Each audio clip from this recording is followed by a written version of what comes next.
It's a staggering thought, really. By 2020, projections showed, 80% of the world's Christians living in the global south? So Africa, Asia, Latin America. Yeah. And just to put that in perspective, back in 1900, Africa had only about 9 million Christians. Right. Fast forward to maybe 2025, and some estimates are talking over 1 billion Christians in Africa alone. That kind of demographic explosion, it's not just numbers, is it? It really points to a fundamental reshaping of global Christianity itself. We're talking about shifts in influence and theology, probably in the whole character of the worldwide church. Exactly. And that's precisely what we want to dive into today. You've shared some, frankly, fascinating material looking at this incredible growth in the global south and also the really vital conversations happening around leadership there. Yeah. So today our focus is really to unpack what makes leadership coming out of this region so critical and maybe the unique perspectives it brings. Right. And our mission, if you like, for this deep dive is to explore some key things highlighted in those sources.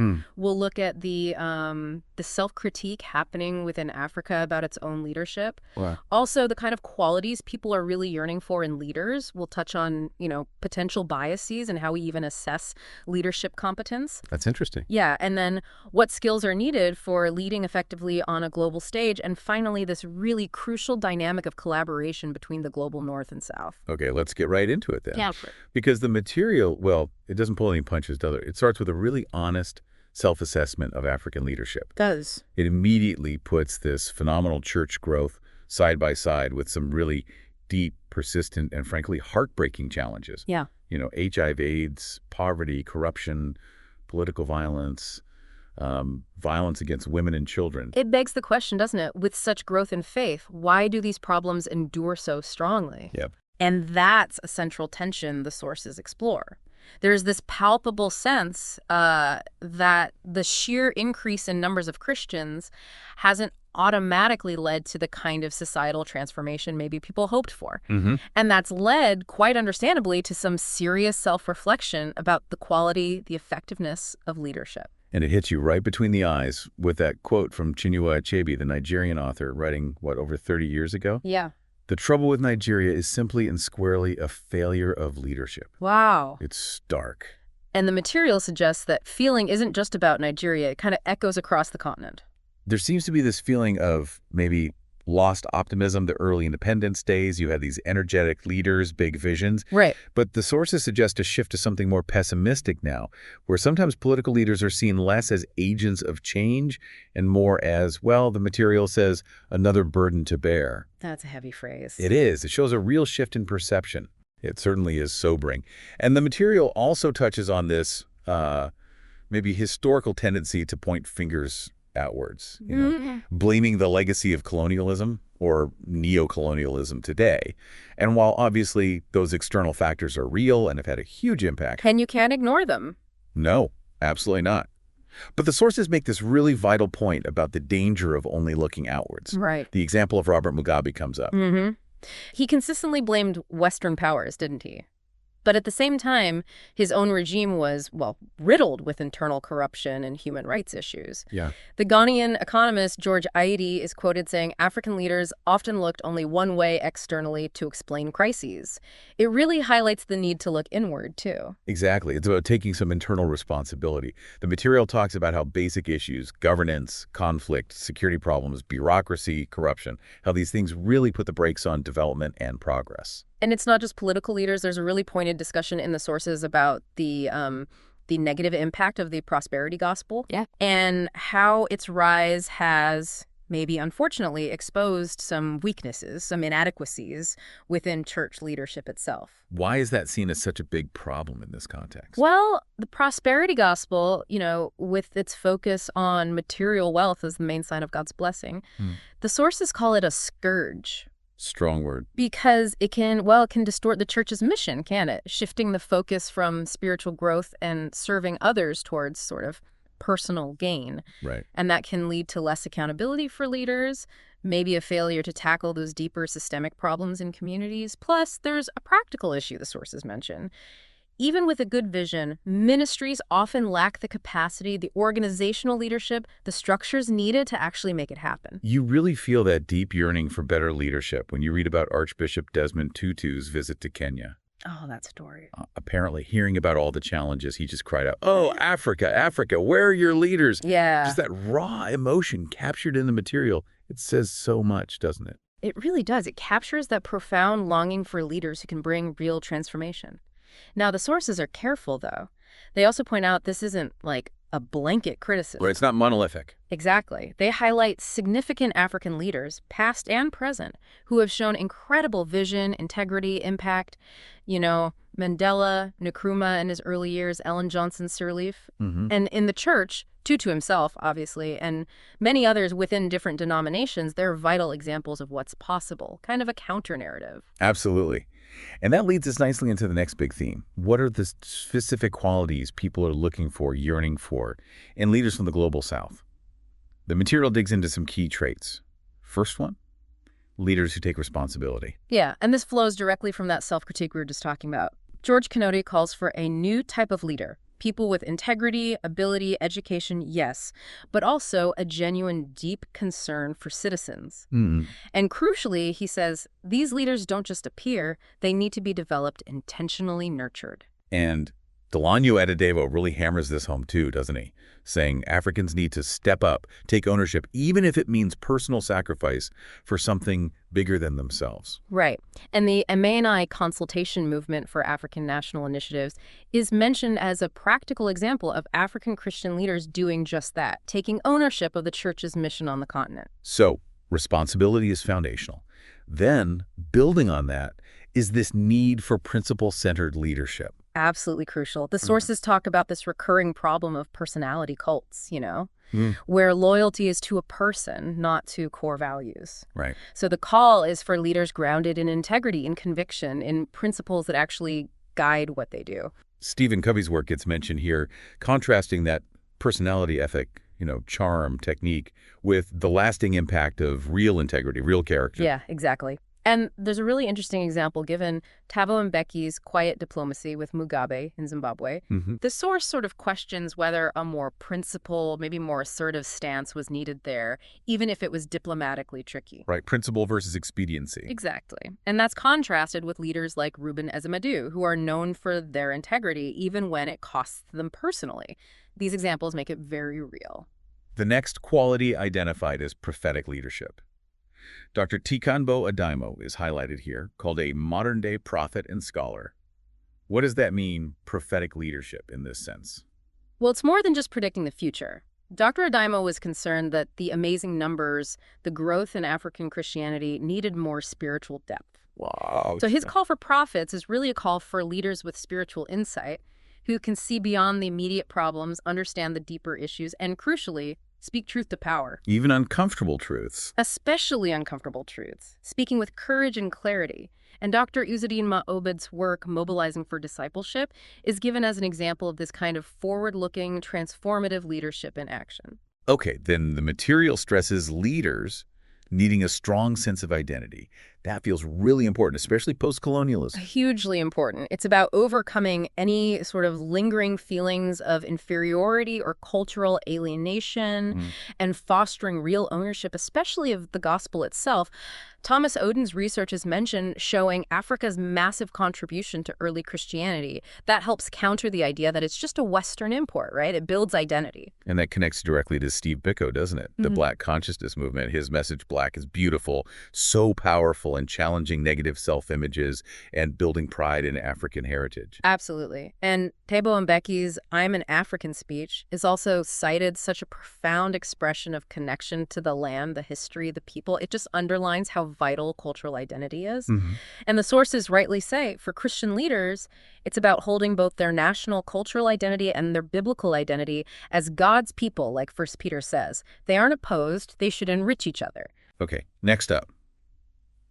A high level of self-awareness. Yeah. This feels pretty universal for leadership, but maybe extra important in these complex situations. Precisely. The thinking is, leaders without self-awareness, without good emotional intelligence or EQ, often struggle with insecurity. Right, and that can lead to bad leadership behaviors. Exactly. Daniel Goleman's 5 aspects of EQ are mentioned.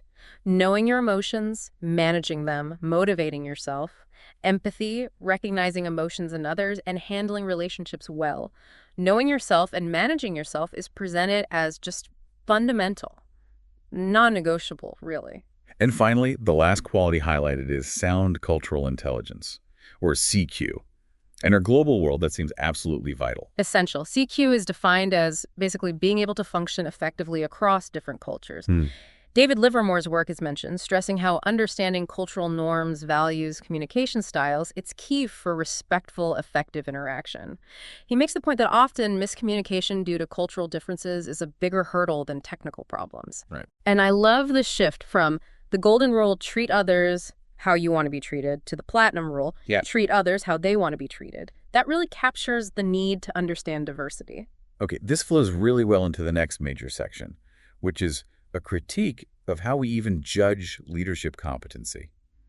It asks if we're maybe stuck using Western models that don't quite fit the Global South context. This is such an important discussion. The sources point out that, well, the reality is many African Bible schools, universities, they still rely heavily on curricula, textbooks from the West, and a lot of leadership training assessment tools, they were developed in the West too, often with a built-in bias towards individualism, which might not fully resonate everywhere.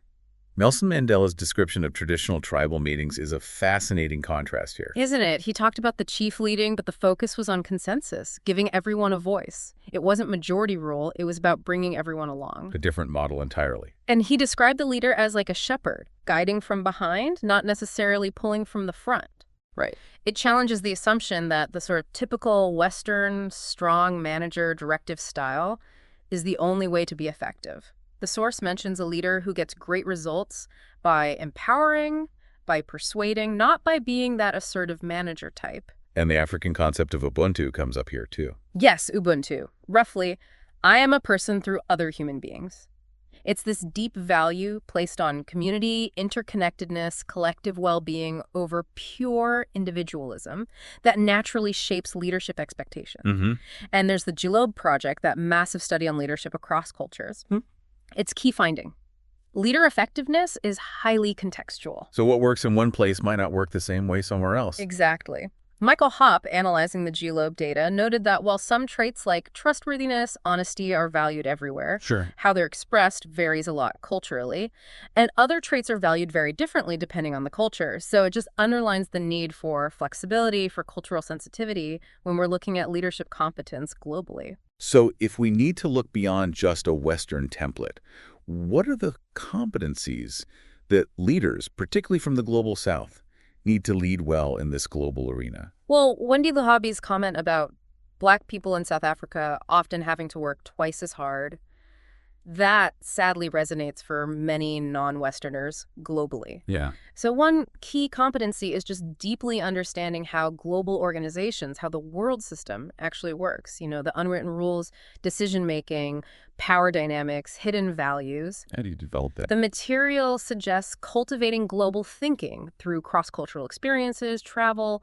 reading widely from different perspectives. And it also makes a really crucial point about avoiding a victim mentality. Acknowledging injustice, yes, but taking personal responsibility for your own growth, your actions. Right, focusing on agency. Exactly. And the African value placed on relationships.